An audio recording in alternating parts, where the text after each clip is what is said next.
So we're going to talk about three ingredients here that share one thing in common. That is that they're all kind of on the fringe of the regulatory picture.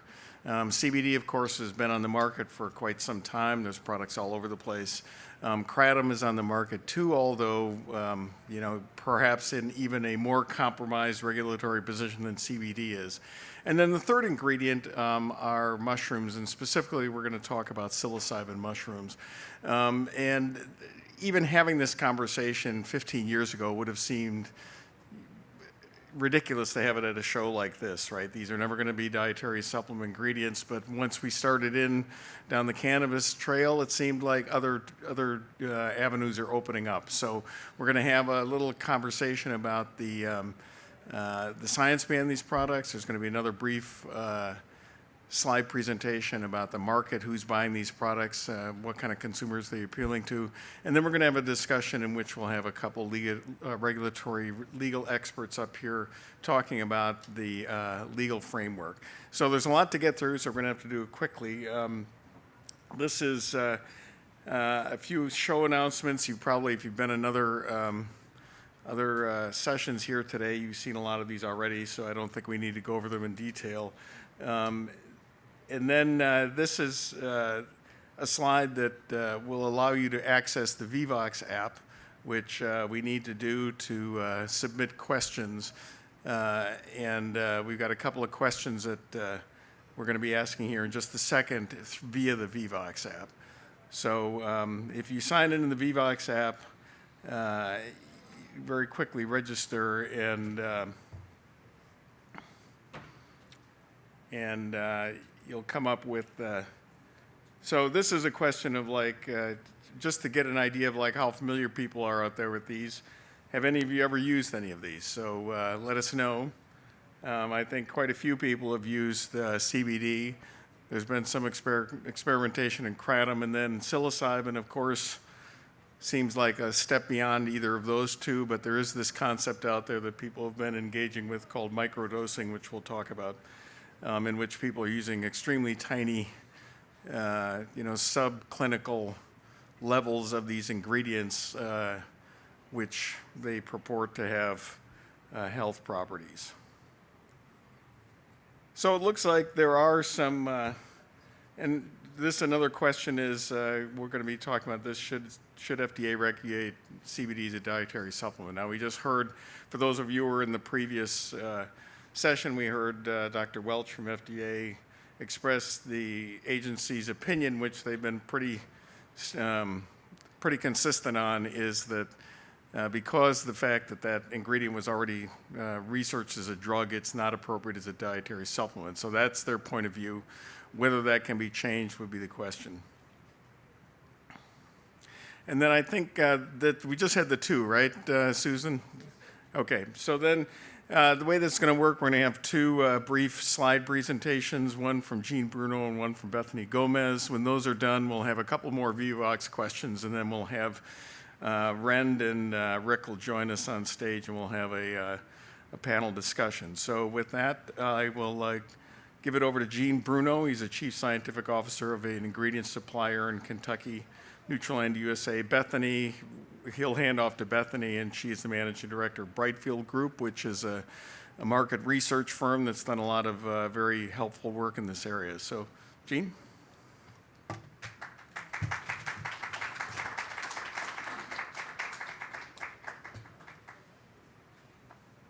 Since I hate standing in one place, I'm not going to stand there. So, thanks. Since there's not a lot of time, I guess we'll just get right to it.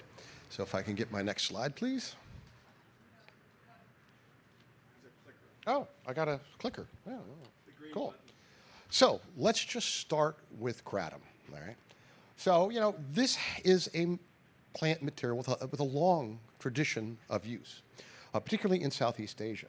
We're talking hundreds of years, and it's known for its psychoactive properties. It's known for its use in self-management of pain.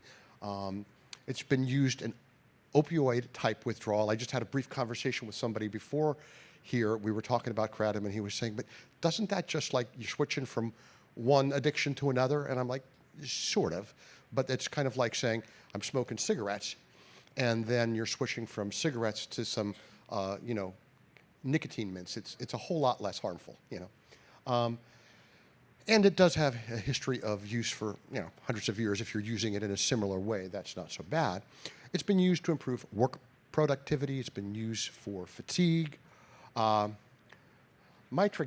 the alkaloid in it, is a partial opioid receptor agonist, so that seems to be part of its mechanism of action. It also has an affinity for serotonin and dopamine receptors, and with some applications for treating depression, anxiety, psychosis, all very interesting. I thought it was worth mentioning a particular study because the fact of the matter is there's not a whole lot of studies on kratom that are human clinical studies. But here's one I thought was interesting. Randomized, double-blind, placebo-controlled study on pain tolerance. 26 male subjects, relatively young. And these are not people who had pain. They caused pain. It was the cold pressor task where they, you stick your arm in a cold water and see how long you can tolerate the pain that generates from that. And there was significant improvement 1 hour after the ingestion. So they went from being able to tolerate it for 11 seconds to being able to tolerate it for almost 25 seconds. So that was a significant reduction in pain from the use of the kratom. So it does indeed seem to have some application in this area. And it was statistically significant. And there was no change in the placebo. And actually, there was a decline, a slight decline, not statistically significant, but it was a decline. No discomfort or signs of withdrawal associated with the kratom. Now, in terms of safety, it may be relatively safe if it's used as it's used in traditional cultures. When you start using it differently, unless you have the data, you can't really say for sure. At lower doses, it seems to be good. It exhibits some toxicity at higher doses. So there has been some kratom adverse effects in case studies, but again, it must be remembered that these are case studies. They're not necessarily reflective of how kratom is used. This wasn't a placebo-controlled trial. And so if I gave you a case study, a single case study, and said, oh, look how great kratom is, it had an N of 1, you'd be like, yeah, whatever. And so by the same token, if you say, oh, here was a case study where somebody had a reaction, you have to take that with a grain of salt too. Nevertheless, there are some issues there, but it seems overall if it's used as it has been traditionally, it seems relatively safe. Okay, CBD. This we know a bit more about. I certainly do. I worked for a company and formulated a number of CBD products when CBD was the rage. Everybody remember Expo West 2019, otherwise known as the CBD show? You walked in, everything was CBD. It was crazy. So, briefly, in our body we have the endocannabinoid system, often referred to as the master control system of physiology. And there are endocannabinoid receptors, CB1 and CB2. A endocannabinoid system deficiency syndrome contributes to factors in various conditions. So what is that? So first consider that our body has endogenous ligands. It has actual cannabinoids of sorts that our body produces, okay? I'm just going to give you their abbreviations because they're long polysyllabic words, and I don't want to embarrass myself. AEA and 2AG are agonists, or they will hit those receptors of the CB1 and CB2. However, enzymes break them down, all right? And if you have more enzymes breaking them down than you have the endogenous ligands being produced, then you might have a relative deficiency in suffering from that. But there are external cannabinoids, things you find in foods, things you find in hemp, things like CBD. And although they have their own effects, what most people don't get is that one of the major contributions they make is they sacrifice themselves. The enzymes break them down. Instead of breaking down the endogenous ligands, instead of breaking down your body's own production of cannabinoids, and in that way, you get a very positive effect, all right? And so that's one of its big contributions. There have been a lot of oral CBD studies. Certainly there are the ones that have been done with children with epilepsy, and it's a drug approved for that purpose. There's been a series of case studies at 25 milligrams showing to improve sleep and anxiety. There's been a randomized double-blind placebo-controlled study at 50 milligrams showing improved sleep quality, an open-label trial, 50 to 100 milligrams, reduced pain in most subjects, and there's been a number of other studies that have been done. I'm not going to list them all here. Generally speaking, it's found to have a reasonably acceptable safety profile, certainly in epileptic children, and they're using much higher doses in the hundreds of milligrams. So if you can get it pretty safe there, that's a pretty good reflection of its safety at much lower doses.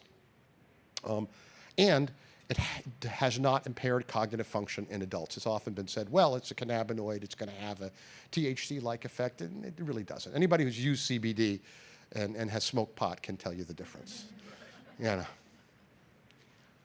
All right. So I'm trying to rush through because I know we don't have a lot of time here. So then we have the psychedelic mushrooms.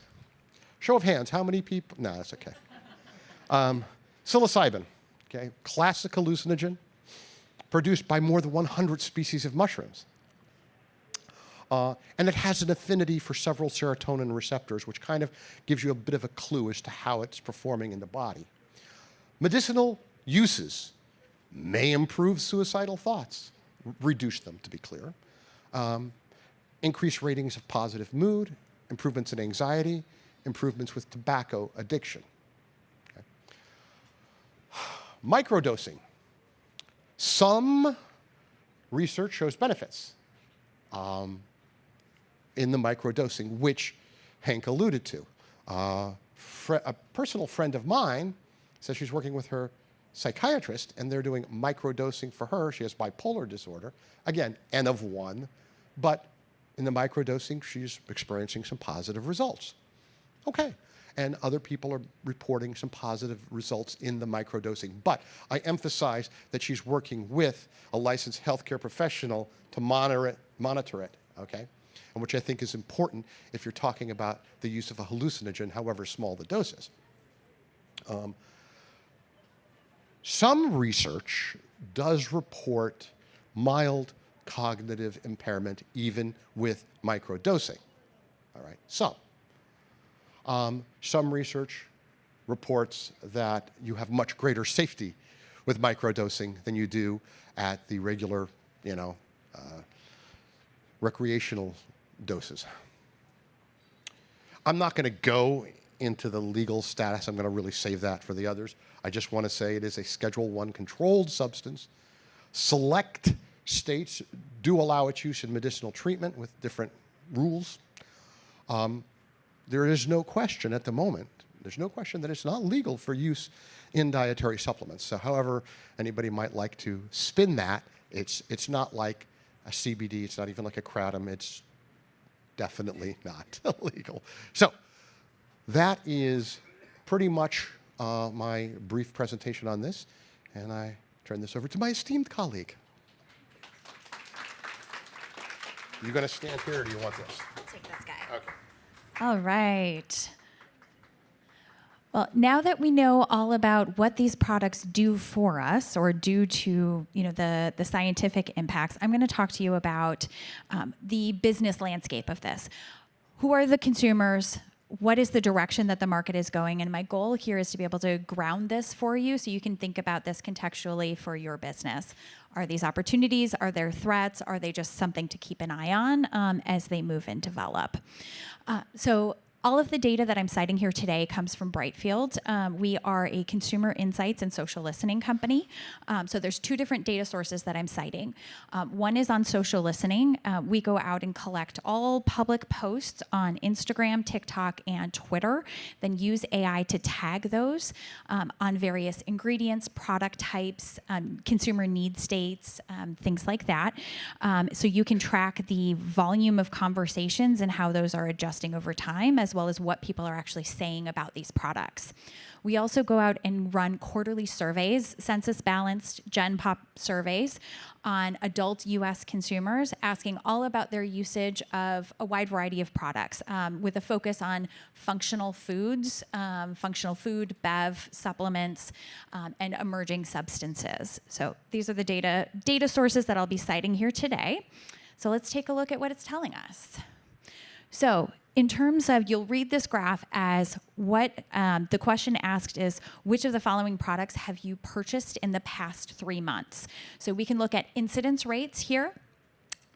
You can see that of all the substances we're talking about, CBD is far and away the largest in terms of incidence. So we had 17% of American adults reported purchasing in the past 3 months.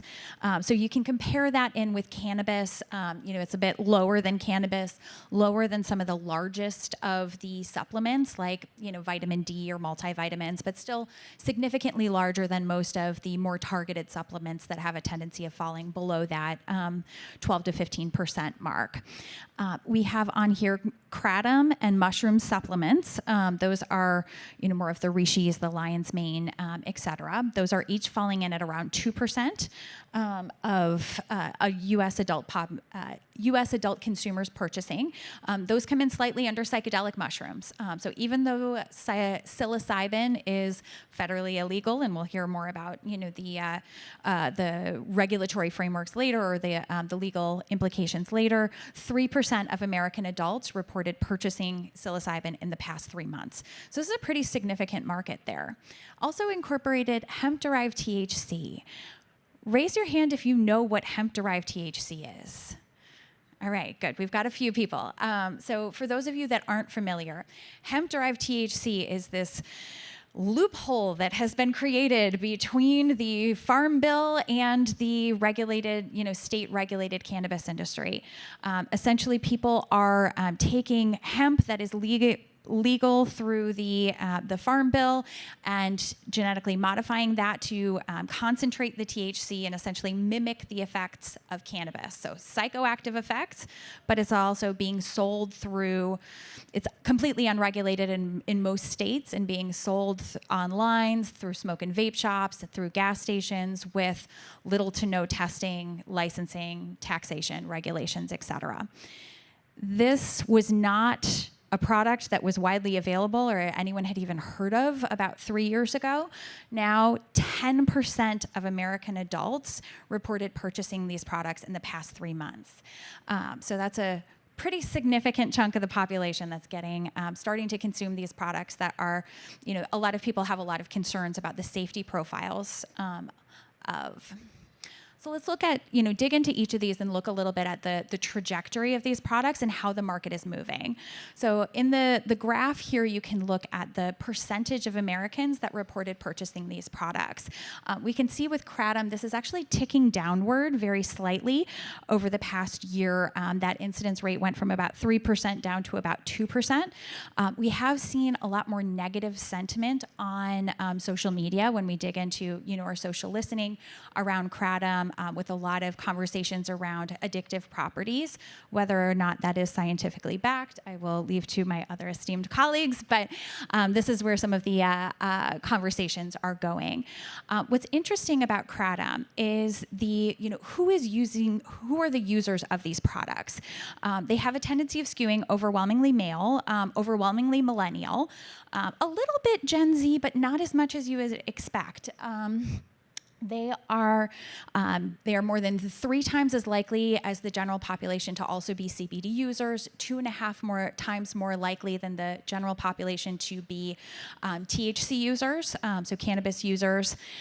They also have a tendency, a lot of people think about these substances as, the users of these as being druggies or burnouts or not very focused on their health. And actually what we find is quite the opposite. We've done a segmentation on the market to really, group consumers by their focus on health and wellness and receptivity to new and innovative products. And the Kratom user really concentrates in the healthiest consumer group, the most health-focused consumer group. They have more in common with the plant-based cheese consumer than, the tobacco consumer, for example. So, busting a lot of myths there. It also is incredibly popular amongst students. So, both graduate students and undergraduates have more than twice as likely as the general population to be using Kratom. And people are using for a wide variety of need states, functional health, holistic wellness, relaxation, focus. We're also hearing a lot of conversations about this as an alternative for alcohol, although that's becoming a very crowded space right now. CBD, all right. I'm sure everybody in this room is familiar with CBD. It was certainly the hottest ingredient from about 2018 to 2020, but where are we now, right? CBD has continued to tick downward since its peak in 2021, and we see this across all data sources, both in terms of sales, in terms of brands in the market, in terms of consumers that are using, as well as conversations around CBD. So this just keeps continuing to tick downward, and it does not seem to have a bottom there. CBD consumers, there are still a great deal of consumers that are using CBD. The market is more than $2 billion. Today, it has penetrated amongst a wide variety of different consumer segments, so it's not solely concentrated in, the trend-setting, community, or we call them trendy enthusiasts. It is, pretty broadly appealing to consumers that find relief for certain conditions like pain relief, anxiety, depression, as well as relaxation. We have found, however, that a lot of consumers are starting to jump to other products and other kind of exciting niche and new functional products that are positioned very similarly. So cue next, we have mushroom supplements, right? This kind of took the crown from CBD, became kind of the hottest thing for consumers, 2022, 2023. What are we seeing in terms of the market, opportunity here? It does, for over the past year, we have started to see social conversations tick downwards related to mushroom supplements. That preceded a bit of a drop in consumer adoption of mushroom supplements in Q4. So still remains to be seen the full trajectory. We have seen that these products are pretty widely available or widely appealing to consumers. They're more of a trend-setting consumer that are using, but it's pretty, widely accepted amongst, both men and women, and for a lot of the same need states that, consumers were using CBD for. One thing that is interesting to call out, there's a lot of review and juxtaposition again of mushroom supplements versus psychedelics consumers. The psychedelics consumer is also very closely resembles the Kratom consumer. So a very health-focused, health-forward, consumer, again, not that druggy burnout, cocaine user or, things that, tobacco user, et cetera. Very health-forward, trend-setting consumer segment, overwhelmingly male, and using to kind of relieve conditions like PTSD, anxiety, and depression. There has been some interesting developments while we're talking about, products that grow up in the in-between regulations. Over the past year, there's been a wave of mushroom supplements that are kind of falling in between the psilocybin and your traditional mushroom supplements like lion's mane and reishi and cordyceps, which you can find everywhere. So, there's a product called Amanita muscaria that is coming up and has become very popular. A lot of the brands of CBD that were on the kind of cutting edge about 3-4 years ago have evolved to sell hemp-derived THC, which I'll talk about in a moment, but also Amanita muscaria, which is, similar in that it is producing psychedelic effects if you take it, consume it in in certain dosages, but because it doesn't technically include psilocybin. It is not technically prohibited, although I'll leave it to our legal eagles to tell us some more about that. So there's some more overlap happening in that mushroom supplement space, and there is much more to this category. I'll just flag that there's much more to this category than just the mushroom, the rishis or the lion's manes that you'll see at Fresh Time. So there's a whole underbelly of that is popping up through smoke and vape shops and gas stations and C-stores around the country. So speaking of substances popping up around there, let's talk about hemp-derived THC. So this has been holding pretty steady over the past year. It exploded in growth about 2021, 2022, has been holding in its incidence rate at the moment. This is becoming very popular, and a lot of consumers are not really clear about the difference between regulated cannabis, black market cannabis, and hemp-derived, THC. Even just walking down the streets of New York, you walk into a dispensary, you can't tell whether it's hemp-derived THC, regulated cannabis. So there's a lot of consumer confusion there. Delta 8 THC is the first one. Delta 9 THC has taken over as kind of the most prominent there. And there's consumers love these products because they're easier to find. They are usually lower in pricing because they don't have to go through testing regulations, comply to safety profiles, or pay taxes. So lower costs on that. The market growth has leveled off a bit, but right now all eyes are really on the hemp-derived THC drink space. There's been a lot of investment in that over the past year. Lots of new product launches, lots of increased distribution through mainstream channels. So through places like, mainstream liquor stores, on-trade locations like bars and restaurants, and a lot of the alcohol companies are eyeing this to see whether this is an opportunity after some of the, some of their dreams, hopes and dreams were crushed a little bit after some of the lackluster performance of cannabis drinks within the regulated market. So a lot of evidence of trial of these products so far, not a lot of evidence yet of a lot of repeat purchase. So those are the numbers that we'll keep an eye on. So I'm sure you will hear more about that in the years, in the months and year to come. But those are definitely a category to keep an eye on. So just wrapping up, even in the absence of regulatory crackdowns, we do see some declining, consumption rates of these products. They are very kind of trend focused. And so, some of them have a lot of longevity and some of them are flashes of the pan that are going to be replaced by whatever is up and coming and next. There are some product formats that have less intoxicating effects, such as, the CBD, the mushroom supplements. There is a growing horde of products that are more psychoactive in nature that are still being sold, through these kind of regulatory gray areas. And so a lot of interest and focus on that, while the regulatory frameworks have yet to kind of catch up there. So the one thing I will leave you with on this is that we find that the consumers of all of the products that I just spoke about are very interested and focused on other functional products and ingredients. So it is very likely that the consumers that are purchasing all of your products today are also using these products as well. So there's a lot of indications of co-usage of many products for these products as well as most of the other functional ingredients. So with that being said, I will turn it over to the legal panel here.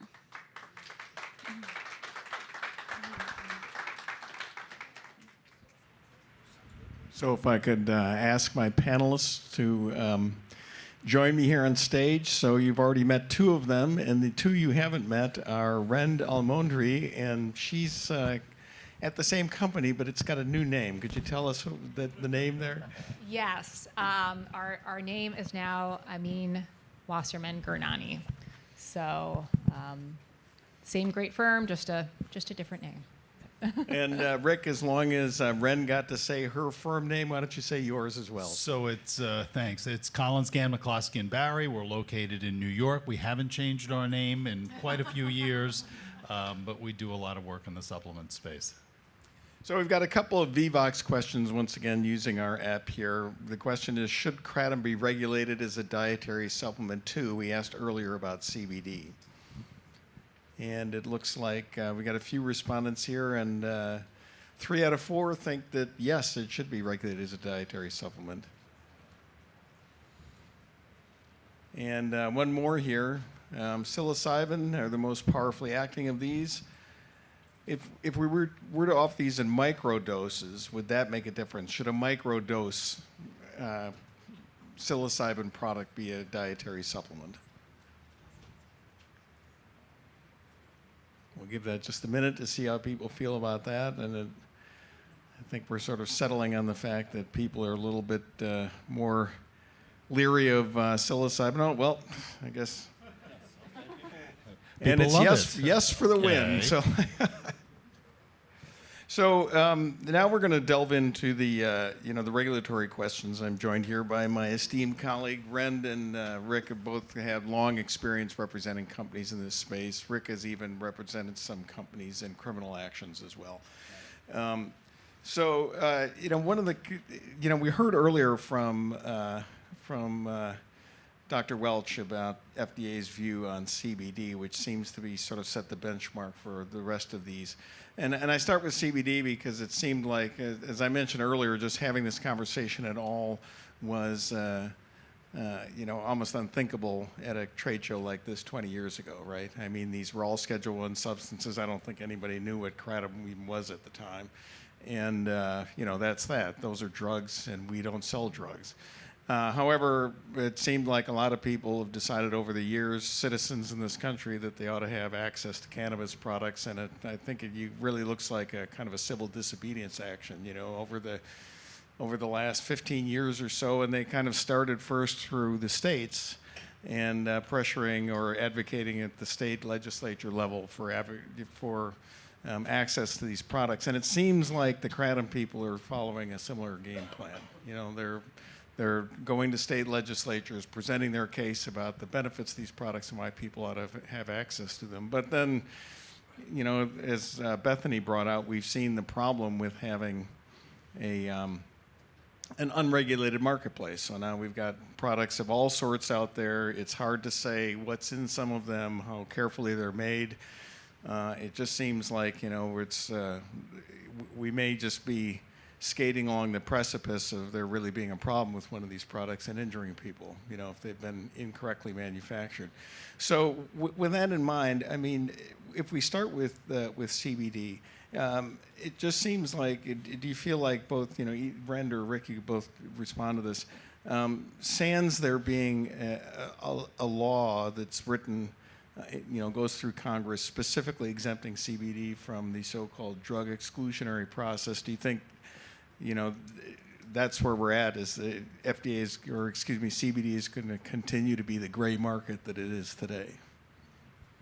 Well, I'll just start by saying I think what's going to happen at the federal level, I really don't know. There's been, just recently, Commissioner Califf and others at FDA who have been, part of the CBD working group there have basically said, we're waiting for Congress to do something. So it sounds like, FDA will continue to do what it's doing in terms of enforcing against the products that pose the biggest threat to public health. But I don't know that there is a clear, roadmap or consensus within the industry of what a framework for CBD should look like. I mean, FDA has said, and through the industry channels that I know about, that they want something, they don't think it should be regulated as a supplement or a food, and the industry disagrees with that. So it's just a matter of whether Congress is going to have more of an open ear to industry, who believes that the framework we have is suitable for CBD. And I would say that it's I don't think the term unregulated is maybe as accurate, because when you look at the states, they're all over CBD. That's really what it is. It's a patchwork of states, and it's confusing. It's hard to navigate. So what we have is sort of a state-by-state approach, and what we're getting, and I'm going to give credit for Rick, because we were talking about this last night. I mean, it's really a mixed message. You get... You stole my line. Yes. Oh, I gave you credit for it, so I can still, yeah. But I mean, consumers are hearing one thing, right? And they're seeing these products everywhere, and then we have an agency that isn't really taking meaningful action to quiet the market. And states are regulating these products, but they're regulating them differently. So if you're a consumer, you're like, well, how come I can go to Kansas and I see a product that has no warnings on it, and no guardrails around it, but then I go to California and it's different, or if I go to this state, it's different. So it's really, I think what's going on with CBD, it's anyone's best guess. It's an election year, so I have my doubts that anything meaningful will happen this year. So now I have absolutely nothing to say. So my wife asked me, what are you going to be speaking about today? And I said, well, I'm doing kratom, CBD, and mushrooms. She said, yeah, well, what are you going to be speaking about today? So, I think that the mixed messaging is on so many levels. You've got state versus federal mixed messaging on virtually all of this. You've got some mixed messaging within government administrations within the federal government, which is also problematic. You've got mixed messages in terms of safety on kratom or kratom. It's potato. I saw the Joe Rogan episode recently where somebody from Southeast Asia called it Kratom. So they're probably all acceptable, but I'm involved in the defense of some kratom cases where there are allegations of wrongful death involving the consumption of kratom. In almost every case, these the deaths involve multiple substances, including multiple controlled substances, as well as other drugs of abuse. So it's questionable how a coroner can identify kratom intoxication as a cause of death when there's causality is so complicated. But certainly there's mixed messaging there. Arguably, it may be a little clearer with respect to psilocybin because it is clearly a Schedule I drug, and if you're Schedule I, then it can't be prescribed for any purpose. There's no legitimate medical authority to it, although there's another Schedule I drug which is very widely available called marijuana, which has been legalized in a whole lot of states, right? So with some evidence of support for medicinal purposes. But yeah, the mixed messaging is definitely a problem, and where there is a failure to regulate and failure to enforce at the federal level, you then get states with this sort of hodgepodge. So when it comes to kratom, for example, there's a Kratom Consumer Protection Act as a regulatory template for how to regulate that substance. And some states have adopted it in different forms. Is this the one that was put forward by the American Kratom Association? It is. Right. It is. So it was put forward by a trade group in the absence of federal regulation to try to work on the states to get them to authorize its use with certain conditions. And the conditions should be, and in some cases are, restrictions on age, restrictions on labeling, not making drug claims on the product, having some sort of good manufacturing practices in place for it. But different states are adopting it in different guises. Some states have gone in the opposite direction and have criminalized kratom. So when you don't have federal regulation, you have this hodgepodge. And so both from a consumer standpoint and from an industry standpoint, it's very hard to know what you can and can't do. And I just want to add that some states are, just to bring CBD back into this, are under those acts where they're regulating kratom, they're regulating CBD as well. So West Virginia has done this. Florida, they have regulations that are covering both substances. And I think that says a lot. The fact that states are regulating these together, they see some similarities. I don't see the similarities, but I mean, I do, but I don't. I mean, I think the safety profiles, and Jean, correct me if I'm wrong, they're very different, I think, between CBD and Kratom. But but states, that's not their purview, right? Like they don't look at. I mean, they look at the safety, but they're not looking, behind the scenes. That's what FDA is supposed to do. Well, one of the ways they would do it would be an NDI notification, which to my knowledge has not been attempted yet with Kratom, or if it has, they... Well, it has been attempted for Kratom, and FDA has, nothing has been successful thus far.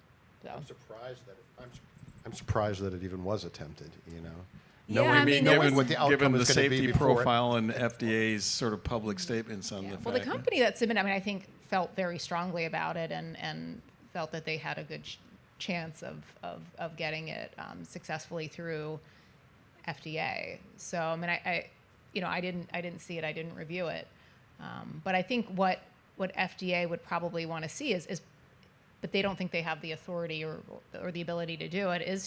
I think they would want to regulate CBD and Kratom. They would, the states are doing, I think, what FDA kind of wishes it could do, and what it wants to do is they think like this new category needs to be created, and almost and in discussions with Congress, I think they floated that around, like there would be like a cannabinoid product category. Well, this is one of the things right? that I've been... And maybe they would put Kratom in something like that, or maybe even Kava. That's the concern. We would, go down. Well, a I did slippery get slope. some of, my reporting on the Kratom issue, I did get some of the Kratom advocates to more or less admit that what they were really trying to get is sort of an herbal medicine category, is kind of exists in Europe, right? So this is something that's between a supplement and a drug. It's more, more thoroughgoing, more marked effects maybe than taking vitamin D, for instance, but it's not a full-on drug.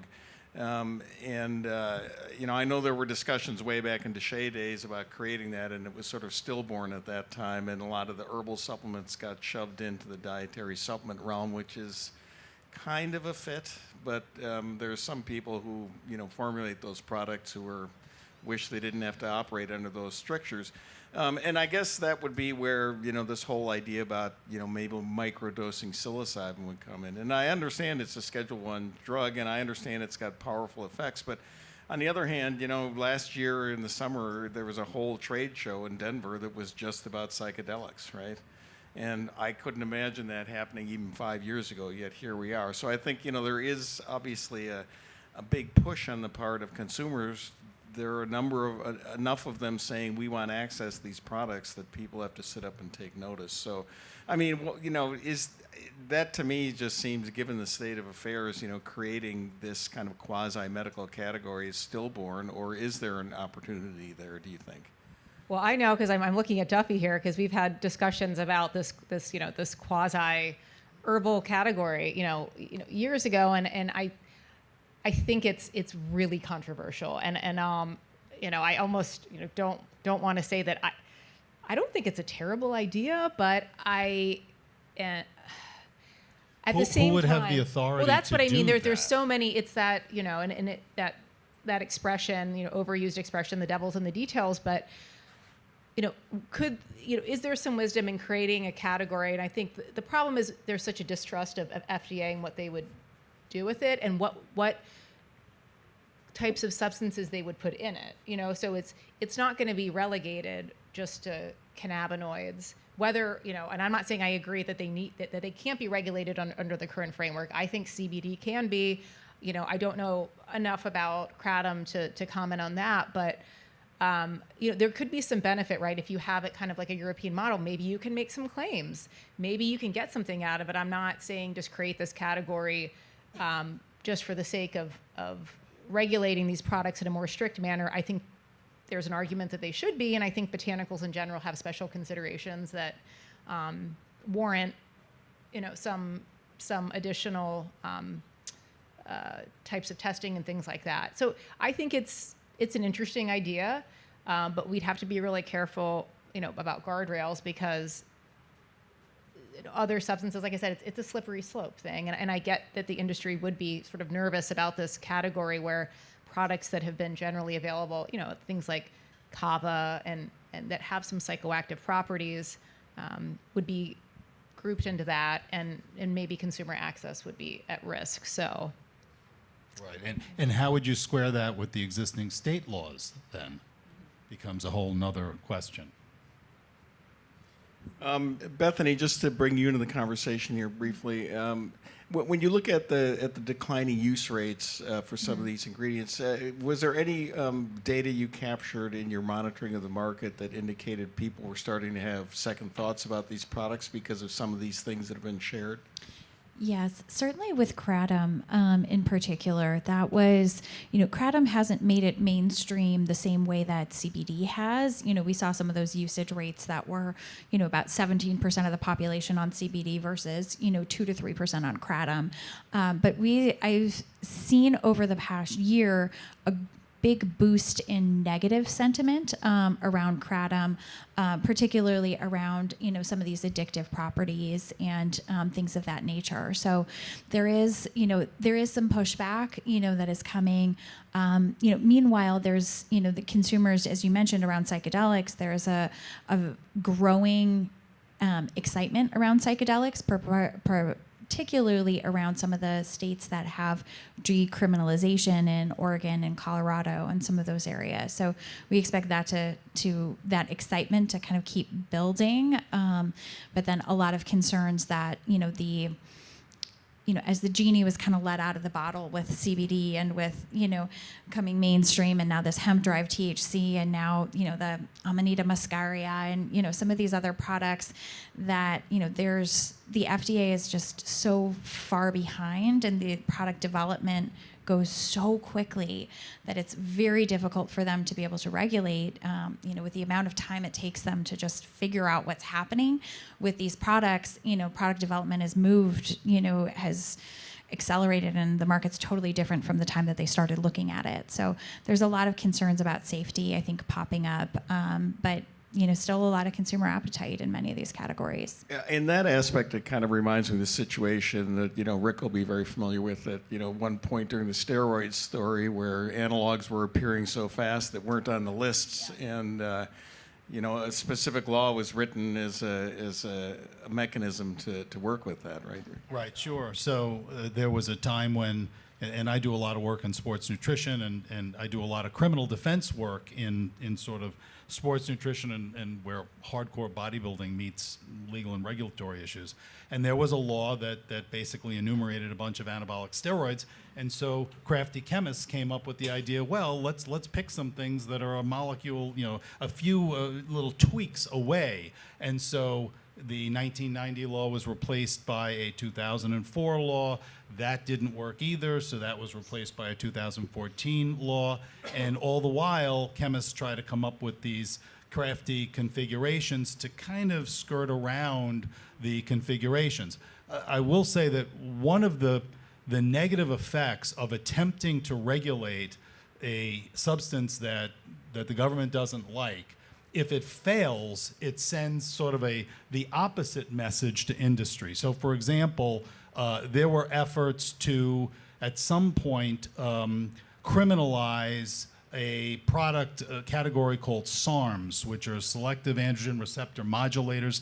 It's a mouthful, but you could think of them as steroids light in a sense.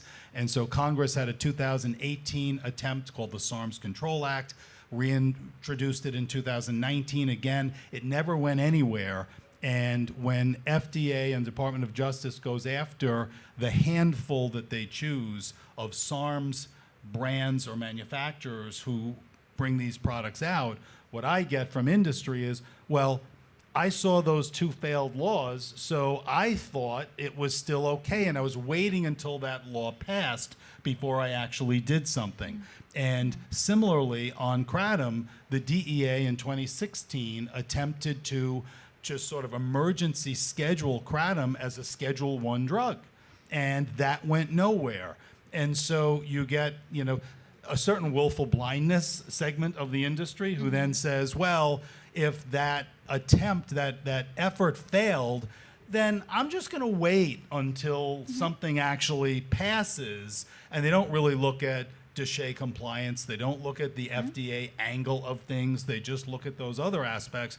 And so the failure to enforce or regulate through that legislation or emergency scheduling has the opposite effect and actually opens the market up more. Yeah. Susan, I've lost the connection to Vivox. If you could help me run the questions off of your phone, because I'm sure we've got a couple from the audience here. So we're kind of left then with, the last question, which you can handle briefly while Susan's helping me out with that, would be this microdosing question on psilocybin. Does that play into this at all? Is there a possibility to carve out something separate, like if I'm using whatever a microdose would be identified as, or is that also another non-starter? Well, even if it's not Schedule 1, I mean, there's a drug in development right now. I think it's Compass Pathways, where they're already developing a psilocybin-based drug. And just as what happened with CBD, drug preclusion would come into effect. So even if it wasn't a scheduled substance, psilocybin will be blocked from being a dietary supplement under that same drug preclusionary clause. So I don't see a pathway forward as for psilocybin for supplements. And if FDA is not going to allow CBD as a supplement, do you think they're going to make an exception for psilocybin? No. Even if there was some law, I know we're talking about DSHEA 2.0, 3.0, whatever, where we would fix the drug preclusionary clause. We have to think about adulteration, right? It's not enough. You have to go through all the steps being a supplement, right? Like, does it fall within the definition? Drug preclusion check. Adulteration. Is there an unreasonable risk of injury or illness? I mean, maybe not at the microdose level, but I think FDA is going to have concerns about GMPs. The same concerns, similar concerns they had with CBD. Is it something that can be? They also might have a big concern with the kind of the safety spread. Well, the safety. That's what I mean. Can it be taken safely? What if people misuse it? Things like that. And really, these types of substance, I mean, they're for people with serious mental health conditions, and it doesn't mean that because they work for those, it's going to work for everyday stress. So I mean, there's a lot there's a lot there, and I just I don't. It's an unpopular opinion, I think, but I don't see a pathway for psilocybin in the dietary supplement. No, I don't think you ever get past the Schedule 1. I mean, you don't get past square one. Even for all of the clinicals that are going on now, if it remains Schedule 1, there's no end game. They would have to reduce it. And even if Schedule 3, right? Like even if it stays scheduled in one of those, like right. There isn't. It's not going to work as. It wouldn't work as a supplement. supplement. It would work potentially as a drug. And I mean, in theory, I guess FDA could.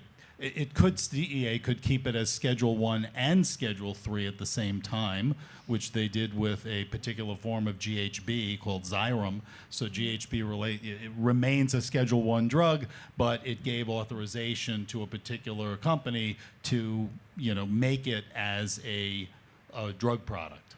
Yeah, and I think it's going to take some time too. I mean, to be the scheduling process, and this is what's happening now with marijuana recommendation for Schedule 3, well, then there has to be like a rulemaking from DEA, and then back to FDA, and then DEA. Like it's and this isn't my area of expertise, but I just know it takes multiple years. Like the drug is developed, and then FDA has to put the recommendation for rescheduling, and then, like I said, DEA rulemaking. So we're just to clarify yeah. for some of the audience who might not know the letter of the law, Schedule 1 is no medicinal use, right? Yeah, exactly. Right. It's like you really can't. Like it can't even be sold as a drug, right? And you need a license, a DEA license, just to study it. Yes. And there's 5 schedules, Schedule 1 through 5, and marijuana is Schedule 1, and so is psilocybin. So there's no medical value, no medical use, can't be prescribed as a drug. Down to Schedule 5, anabolic steroids are Schedule 3, kind of in the middle. Yeah. So we do have a question from the audience. And here it comes. And we have 2.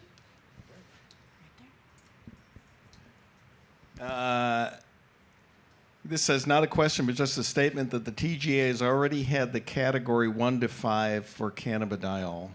Yeah, CBD is in Australia. I forget what TGA stands for, but it's like the FDA for Australia. It's like an OTC. That's how CBD is treated. And I think Health Canada recommended something similar where you would get CBD via like the pharmacy counter or something like that.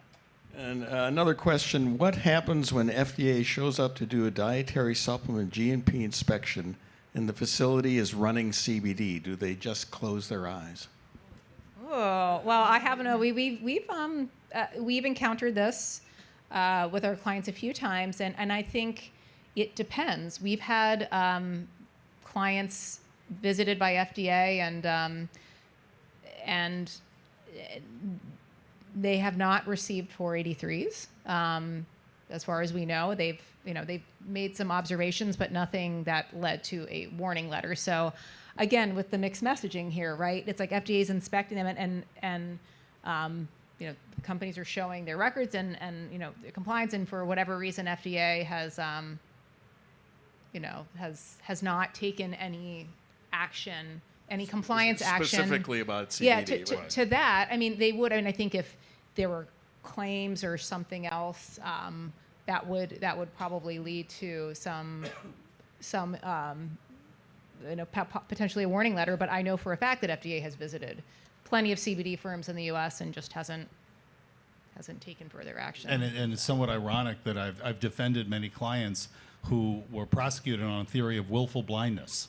In other words, you really didn't, you pretended it wasn't going on when you should have known it did. And that's kind of, I guess, when FDA shows up and there's CBD in the facility, it's a certain blind eye that's being turned to it. Well, what I've seen, I'm sure you've seen as well from the warning letters, at least on CBD, is they take action when the claims are out of line. If there's no claims being made. Yeah, for the most part, I think there was a couple instances of GMP violations, and this was maybe, I forget, it was like before COVID, I think. So I mean, where so it's not that every single warning letter to a CBD firm has been claims based. There's some exceptions, but it's like far and few between. For the most part, it's been the message to industry is like, as long as I do everything else right, I don't really have to worry about FDA enforcement, and for the most part, like that has held true, with the exception of FDA is starting to pay more, had started to pay more attention to CBD food products, right? Because they're worried that consumers would not get the message that these products have CBD and just be drinking them or eating them all day, so that they would be confused for traditional foods. And the same thing with Delta 8, FDA was and other safety issues with Delta 8. Well, I think we've reached the end of our time, and I really appreciate my panelists fitting themselves into this very tight program. I think we got it done, and we got enough out there that. So yeah, let's give a little. And also, there is a survey that we'd appreciate if you would fill out and let us know if you agree that we did a good job. So, and helps us do a better job in the future. So, thank you everyone for coming, and thanks to my panelists.